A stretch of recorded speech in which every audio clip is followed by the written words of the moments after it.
Hey, it's Aaron, Metal Theologian. I am really thirsty. It's a good thing I have an iron brew here, man. I had a six-pack of these things. I know I just talked about this fucking thing last time, but I'm still gonna drink it even if we're gonna discuss it less.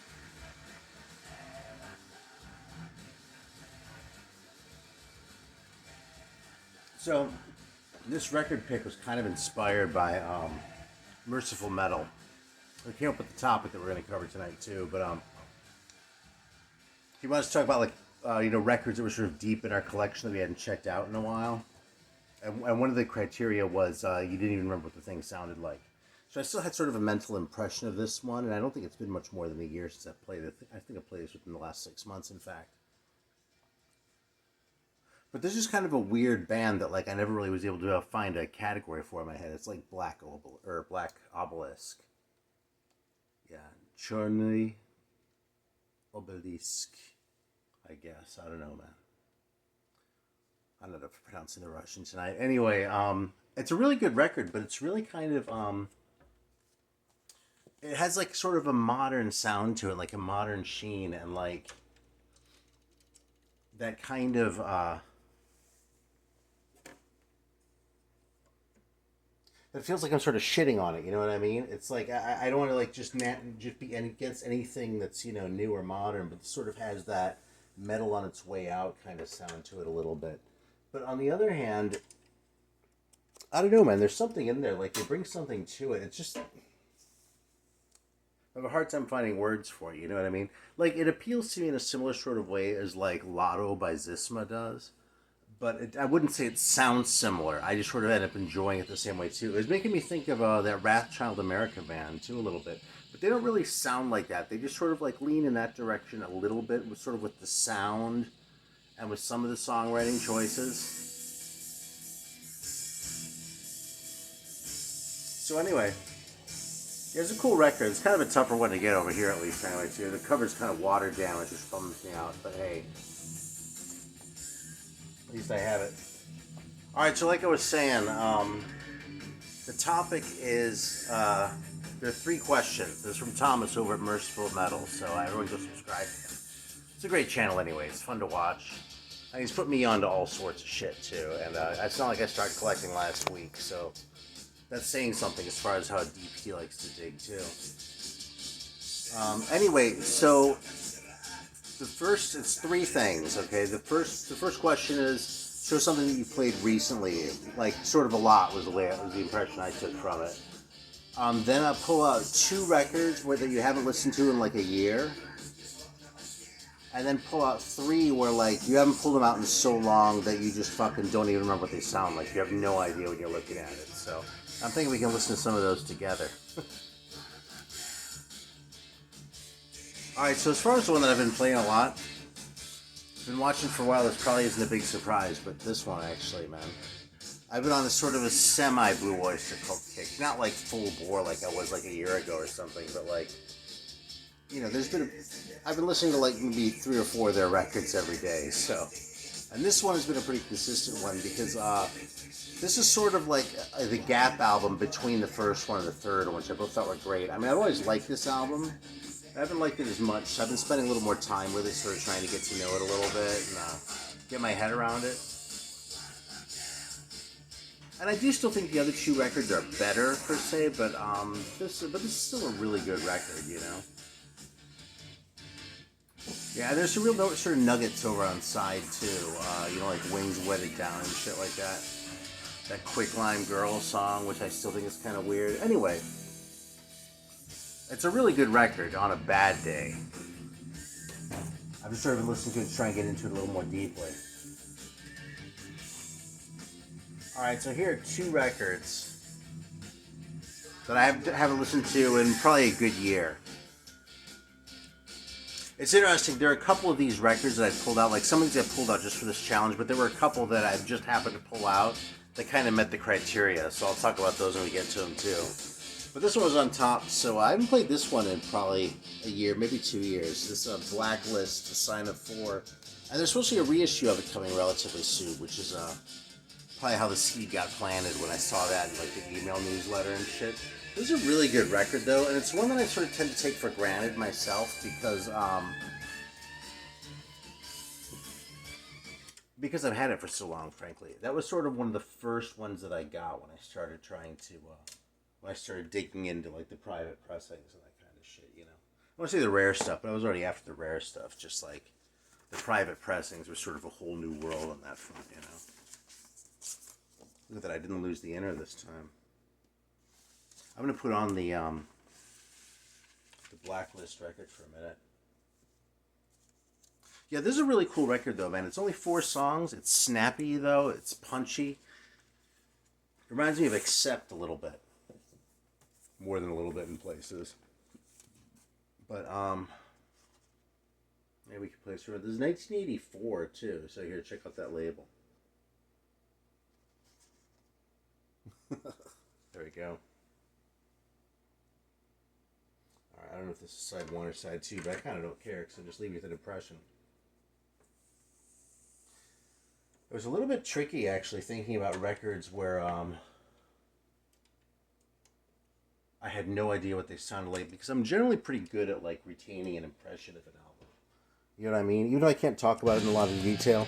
Like, one of the things that happened is when we were moving from LA back to San Francisco, you know, hard times, I let go of a bunch of records. And then, like, later on, when records got better, there were certain things, especially out of, like, the 70s shit, like psychedelic shit. There were records where I was like, why the hell did I ever let that one go? That one was really cool. And, like, a new reissue would come out, and I would scoop it up and take it home, and I'd be like, oh yeah, because it kind of sucks. Like, it's funny, like, I got rid of a bunch of shit, and then sort of had occasion to go back and sort of look at, oh, wait a minute. These things I sort of hesitated getting rid of for these reasons, oh, I did get rid of them because I didn't like them, so. I don't know if that story makes any sense, but, it was sort of an interesting parallel, sort of seeing my own response, like, at one age versus another age, you know what I mean? It's like if I'm exposed to the same stimulus 10 years apart, and I have completely different reactions to it, that's just kind of interesting to me. That's what it boils down to, I think. Anyway, isn't this good?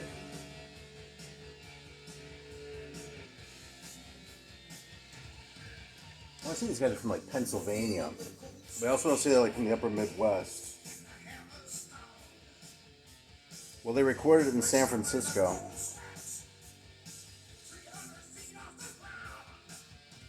Yeah, I don't think they were from the West Coast, though. I could be wrong. I'm so curious, I'm going to pull out the insert. Yeah, the address did Milwaukee. Okay, that was my second guess, so.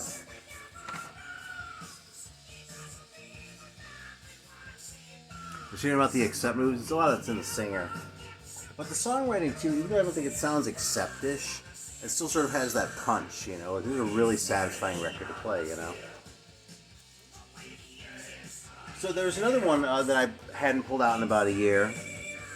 And I pulled it out because it's interesting, because I haven't really been digging this record. I played this like twice. And both times I don't think I want to hear any more after side 1. That's this Griffin record. This is kind of it's not freaking me out a bit, it's just what mood I'm in, right? But it's kind of freaking me out a little bit because I really like this record a lot. Like, this is one of the records where, you know, in the very early days of the channel, I sort of made a reputation for myself by shitting all over the Shrapnel catalog. And I maintain that a lot of that stuff is just guitar wankery bullshit, and I really don't have any use for it at all. But this was one Shrapnel release where I was like, I can't argue with that fucking Griffin record, though, you know? In a way, even more so than, like, Exciter or something like that. Because Exciter was like, I mean, they're Exciter. They're going to be Exciter even if Shrapnel hadn't put out that first record, you know? These guys, as far as I know, that's the only record they made is on Shrapnel. And I love it. But the last couple times I put this on, I was like, ah. This is boring as fuck, man. This isn't doing anything for me, so. Yeah, I don't know what's happening with my brain chemicals this week. I still recommend this record, because I'm going to come back on here in a month or two and be like, oh, what the fuck, man. I got worked through whatever, like, black cloud I had in my brain and, like, appreciate this record again, you know? Okay, and so actually on the subject of sort of pulling things out that I didn't even remember what they sounded like, this was one that I kind of pulled out anyway. And for exactly that reason, I was like, I don't really even remember how this sounded. I remember hearing this, I remember this being sort of speedy, kind of fast, but also kind of traditional. Anyway, it's "Stick to Your Guts" by Crypt, and I've sort of played this a few times, you know, because it was one of those that I got and sort of forgot about, you know. So I don't know. I felt like it was kind of generic or whatever, and I put it away and sort of forgot about it. And so just recently, I pulled it out again, and I played it a few times. It's a really cool record, man. I mean, there's some really good songs here. Actually, I'll throw it on for a minute. That was kind of the point, is we could sample through these things a little bit, right? Sort of get to know them together.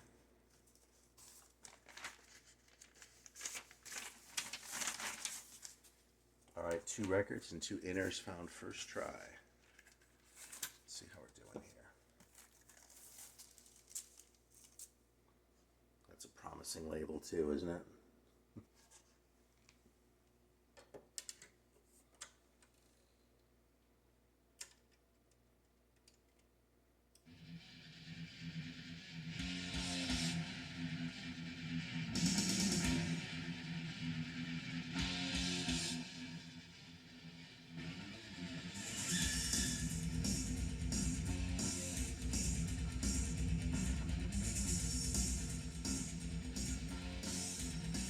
Like, this could almost be like thrash, but it's just a little bit more restrained than that, you know?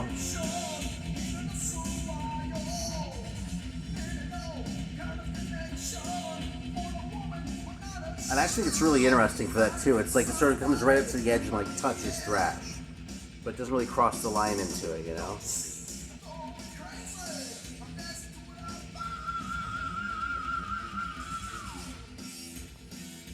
You gotta remember where these guys are from either.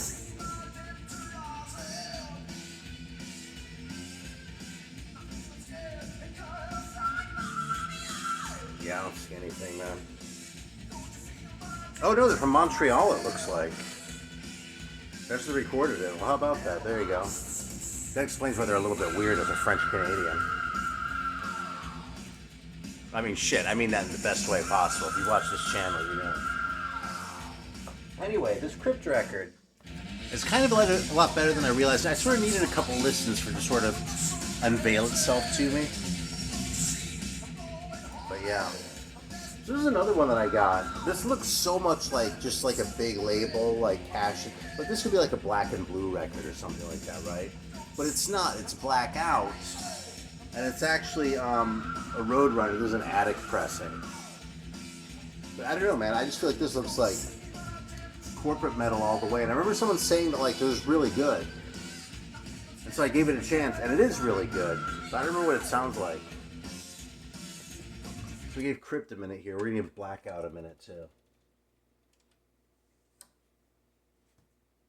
Yeah, Crypt is good though, isn't it? Yeah, this is why I'm afraid to get rid of records these days, because I can always end up finding a reason to like something, you know? I mean, Jesus Christ. Fuck. I like some real bullshit, you know?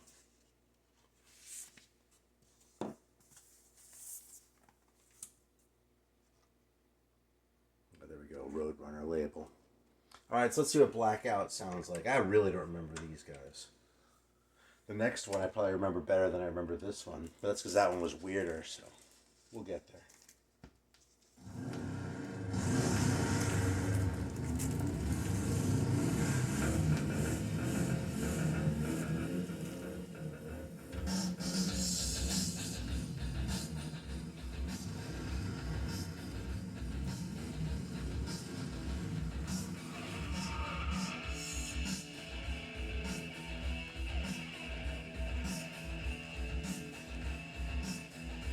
That's not bad.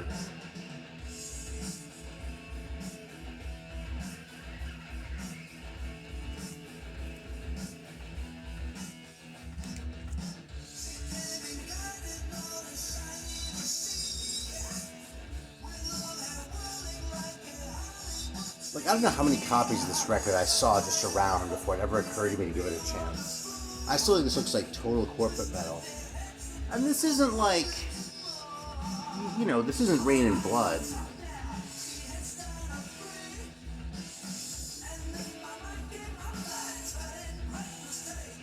But this rocks pretty hard, you know what I mean?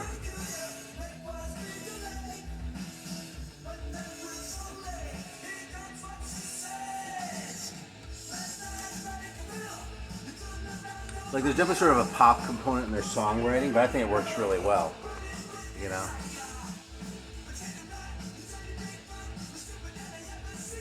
All right. So the last one in this little series, I don't even know if I've ever shown this one before.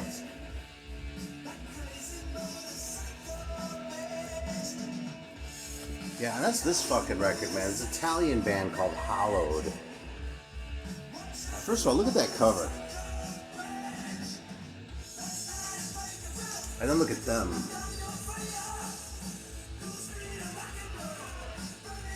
Yeah, so these guys are Italian, and I haven't played this in a long time. It's been like, I don't not have any idea how it sounds like anymore, but that was too hard. But I remember this one as being like about half like good metal and half like just pop. So we're gonna see if that's sort of an accurate recollection. Yeah, Blackout isn't bad at all, though. If you see this thing like in a dollar bin somewhere, you go, "Oh, that must sound like fucking." That's probably like a later Dokken record or something. No, man, it's actually really good. All right, here we go. Hollowed. Look, it's a digital recording.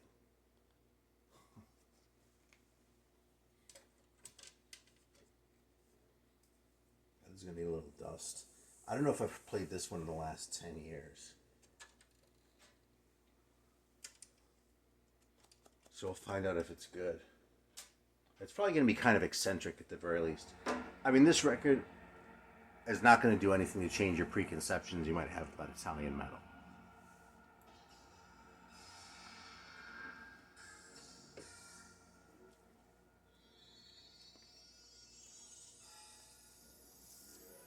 It's a weird intro.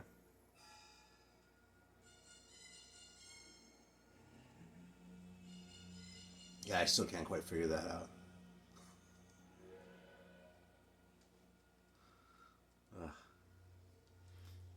It's funny when, like, with bands that aren't where they aren't native English speakers, and they do little things like this. Hollowed wanna thank all their friends that made this album possible. Look at how they spelled wanna.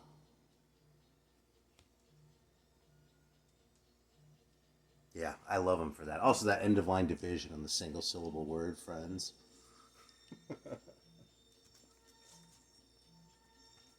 That's okay though, man. They can do whatever they want. They're not native English speakers. I tip my hat, you know.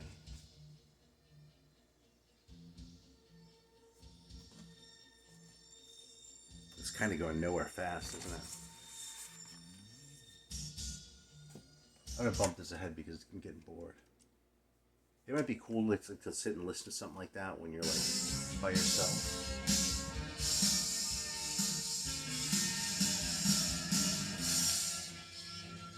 But this does do a lot for giving you a sense of what the record's going to sound like, right?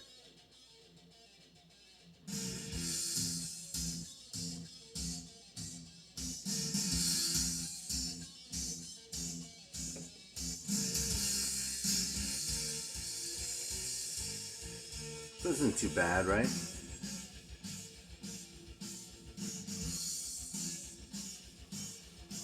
Like, it's kind of cool that beat is a little bit off kilter.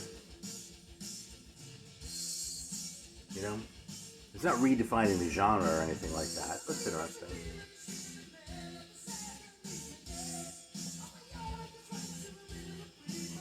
I actually remember it being as epic as this, you know? Not that I'm going to sit here and call this full epic metal, but it has more of that sort of drama in it than I expected.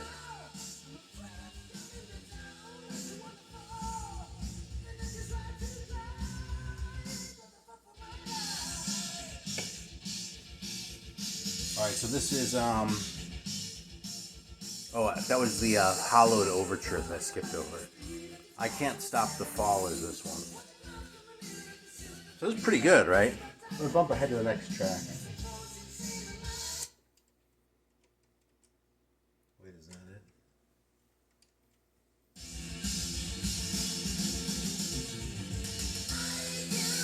Nah, I didn't go for it. Well, actually, this is the second stop. Let's just go for a second. It's definitely a little cornier than the first song. I can still totally hang with this, don't get me wrong. But that's some corn right there.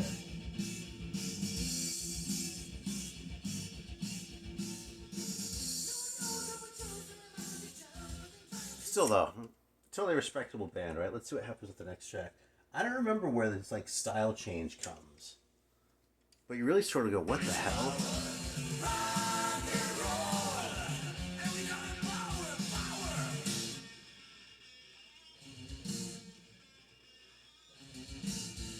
Even corner.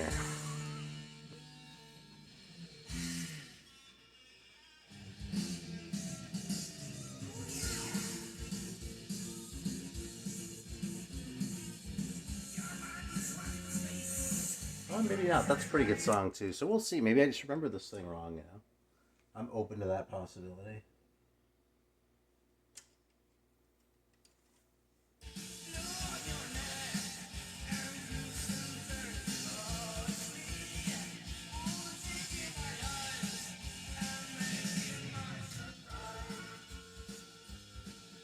Cry No More is dedicated to UNICEF.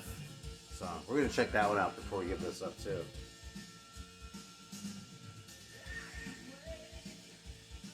Yeah. I don't know, man. We're gonna keep going through this. I don't trust this fucking record. But it's been so long that I may have been like completely unfair to it.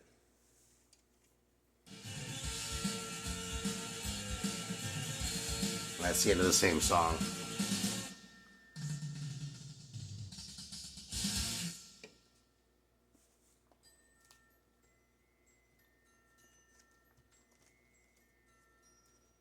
All right. Well, while we're waiting to see where this song goes, let's look at a couple more records real quick.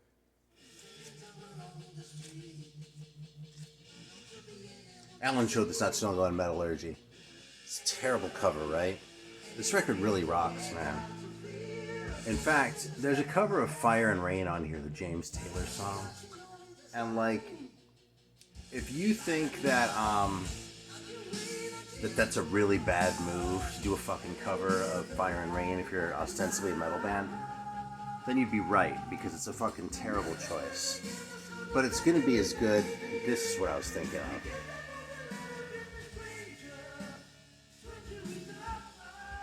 This is a lot to take. So is this cover. You know something? I was just talking about like how they probably did as well with Fire and Rain on this record as a metal band could possibly ever do it.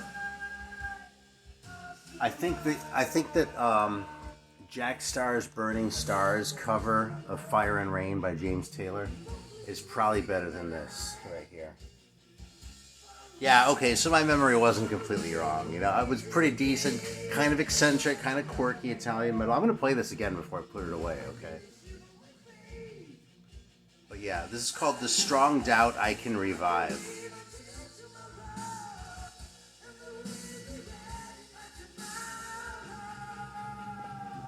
God, it's the last song on the side, too. So it's really easy to just kill it, right? But on the other hand, it kind of leaves a bad taste in your mouth.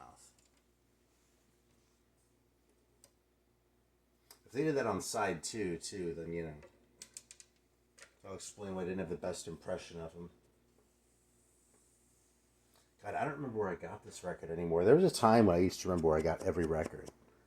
But especially, like, if things have come and gone a few times. Like, I'm probably on my third set of Led Zeppelin records, you know? It just sort of happens when you collect, and shit fluctuates a little bit.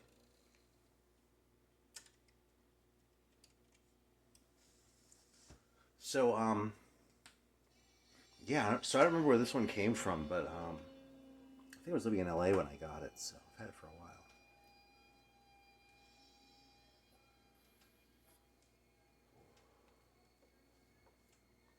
Yeah, so this is the song that's dedicated to UNICEF. So I'll probably just let this run. show a couple things because it's called Cry No More, by the way.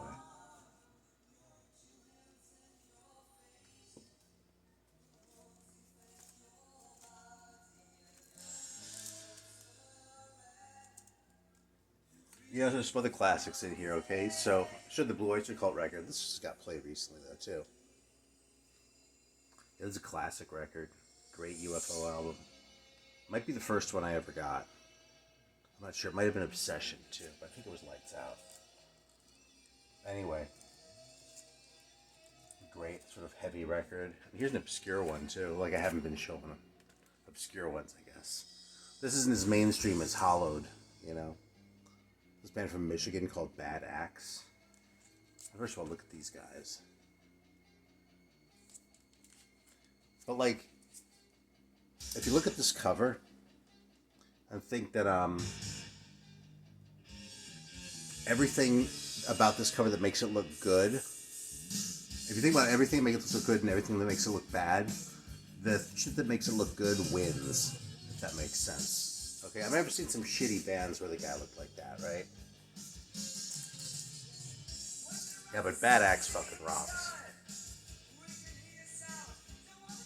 Like, it's kind of primitive, kind of long songs. Yeah, this fucking record isn't too bad. This is still better than I remember it being, this Hollowed record. I've played this a few times. Maybe I should fire up Bad Axe for a minute. But that's outside of the realm of the contest entry. It's funny, I thought I was going to be doing 5 random records at the end of this, but I've been going for close to a half hour already anyway. So anyway, it's not really a contest. It's like a thread that Thomas did. So you should do it too. If you have the records.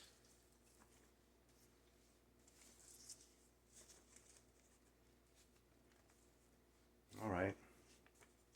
Well, that's about it. Oh, I was going to put in Bad Axe for a minute. Let's do that. I'll fight with that in a sec.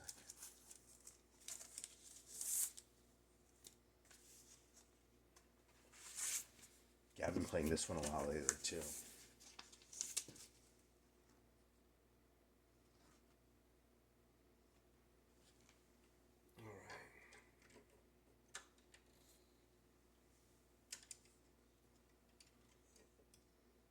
Like, I like this whole album. The songs range from really good to fantastic.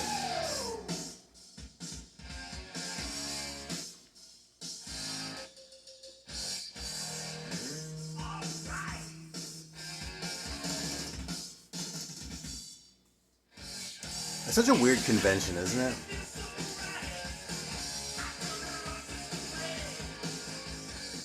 Like, these things become cliches somehow, you know what I mean? And I don't know, maybe if I knew more about the industry, it would make more sense to me, but... Anyway, it's pretty good, isn't it?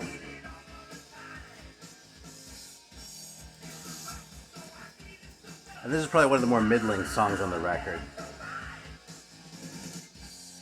Yeah. Alright. Alright, let's wrap it up with an embarrassing one. Man, I've been playing this a lot. This fucking record. I don't know why I'm so hooked on it, but man. I think I might have talked about this in my last video too, so. I took a couple weeks from it off and I actually put it away, and the other day I was like, I kinda wanna hear that fucking April Wine record again. So yeah, man, I don't know what to say. Like the Canadian unholy trinity of like Triumph, April Wine, and oh, who am I forgetting? Who's the third one? Helix. I've kind of come around on all 3 of them. So, I still don't have much April Wine. I'm not going to start collecting April Wine records, but I do like this one, you know? Alright. Thanks for watching. That's all I've got today. And greetings to Thomas from South Carolina.